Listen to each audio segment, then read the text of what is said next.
My name's Ethan Braid. Today we're going to talk about how long $1 million would last the typical retiree.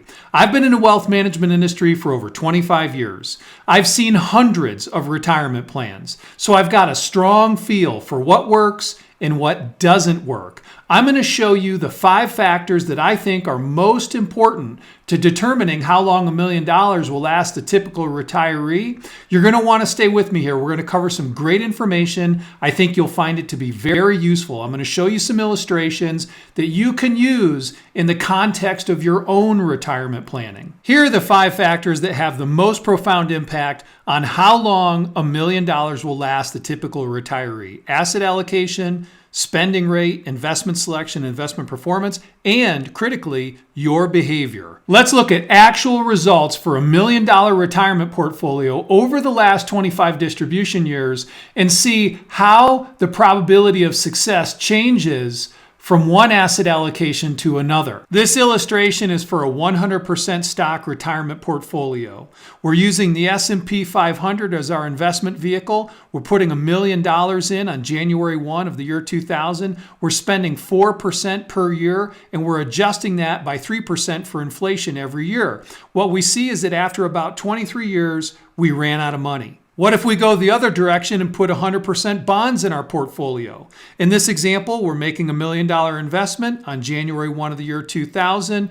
We're using the Vanguard Total Bond Market Index Fund, and after 25 distribution years, we're down to $555,000. So clearly, bonds as your primary retirement investment over the last 25 distribution years have been a lot better than the stock market. If we used a balanced approach of 60% stocks, 40% bonds, the end results are even better than if we use just stocks or just bonds. Here we're making $1 million investment on January 1 of 2000. With the Vanguard Balanced Index Fund, same spending pattern of 4%, adjusting it by 3% for inflation every year, and after 25 distribution years, we still have $673,000 in our portfolio. You can see that your asset allocation decision has a very big impact on the success or failure of your retirement plan. Now let's take a look at how your spending rate affects your retirement plan. Here's an illustration for 5% inflation-adjusted spending.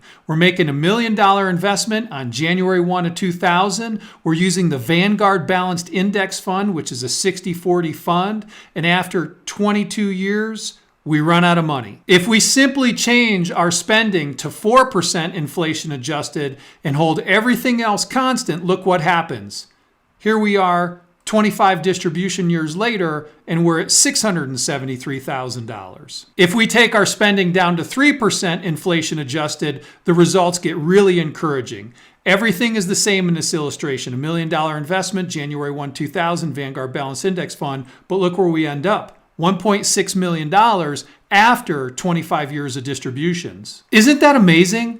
Just moving your spending rate up or down by 1 or 2% can make or break your retirement plan. It could be the difference between success and failure. So getting it right the first time matters. Make sure that your financial advisor is well versed in the importance of a spending rate when you're constructing your retirement plan. Now let's take a look at investment selection. Let's see what happens if we keep all the factors in our 25-year illustration the same, but just use a different fund. In this case, we're looking at the Vanguard Balanced Index Fund, but what happens if we change to the Fidelity Balanced Fund? Isn't it amazing? Instead of ending at $673,000, we're ending at $2.1 million. And this fund does the same thing. It's a moderate allocation fund with 60-40 asset allocation. But look at the difference in the ending balance. With Vanguard, we're ending with $673,000. And with Fidelity, we're ending with $2.1 million. Investment performance is closely related to investment selection.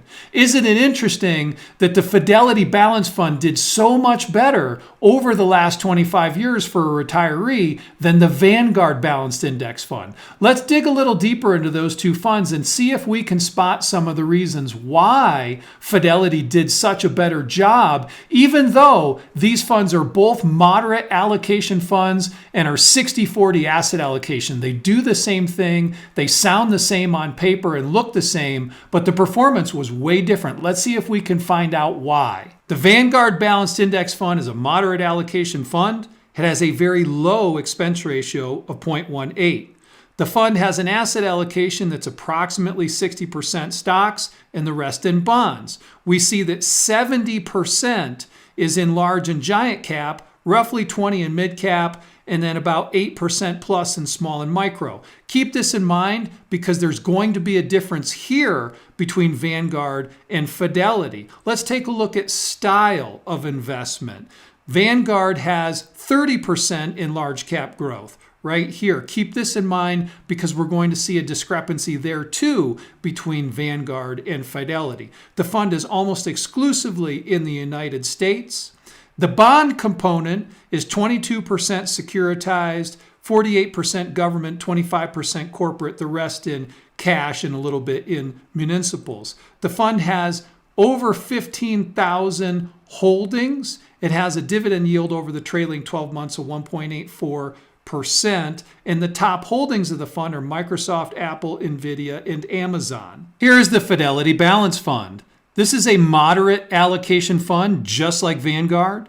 The expense ratio, however, is much higher for Fidelity, 0.51% versus Vanguard at 0.18%. Fidelity Balanced has nearly the same asset allocation as Vanguard Balanced at 60/40 stocks to bonds. But here is our first big difference.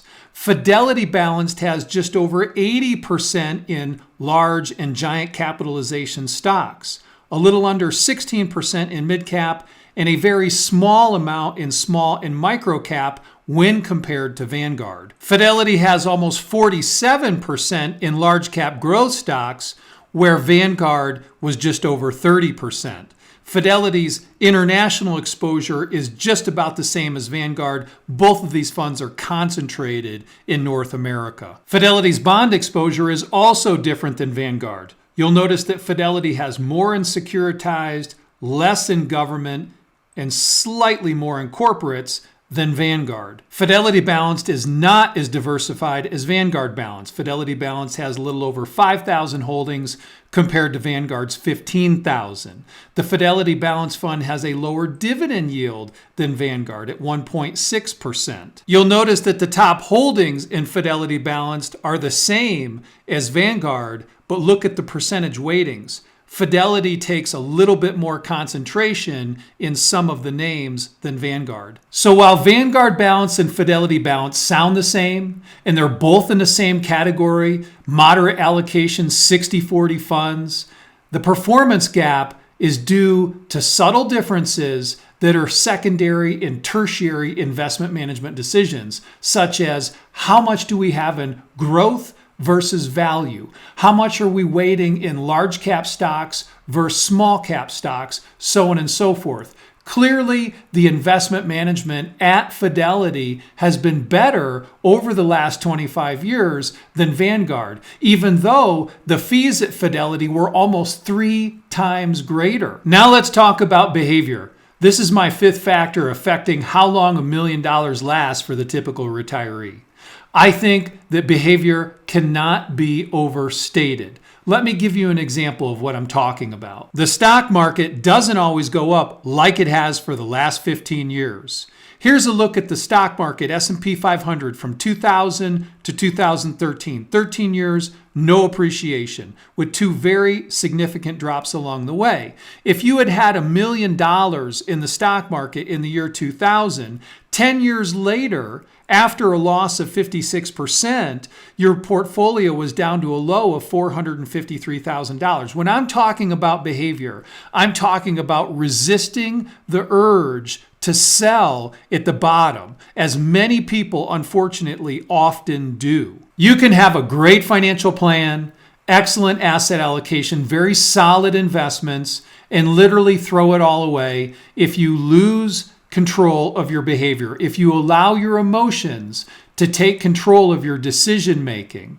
It's very important that you and your financial advisor work out a plan and know what to do before we get into a big market drop or a recession. It's really important to your long-term success. And also, as you get older, how you feel about risk, how you feel about watching volatility with your investments at age 70 or 75 is not going to be the same as age 45 or 50. Another thing to consider as you get older, you want to have an ongoing dialogue with your financial advisor and make sure that you're staying on top of this so that you are prepared when the next downturn comes. I know it sounds elementary, right? Why would you sell your investments after a big market drop for stocks and bonds? If you have good investments, just hold them.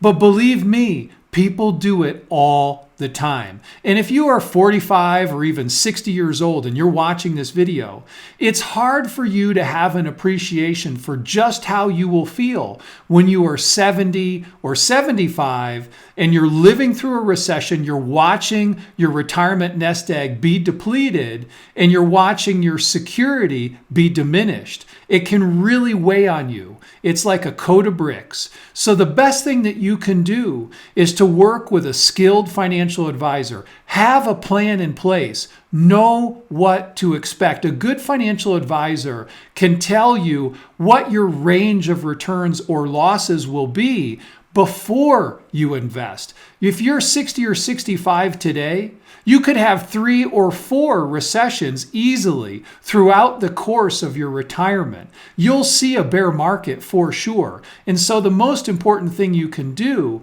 is to have a solid financial plan in place, an investment strategy that you understand and you know approximately how those investments will react under adverse market conditions. And so that way you stay invested, you stick with your plan, and you don't allow yourself to make a behavior mistake that really sets your retirement back in a big way. So let's sum it all up. You have 5 factors that all influence how long $1 million will last for the typical retiree in retirement.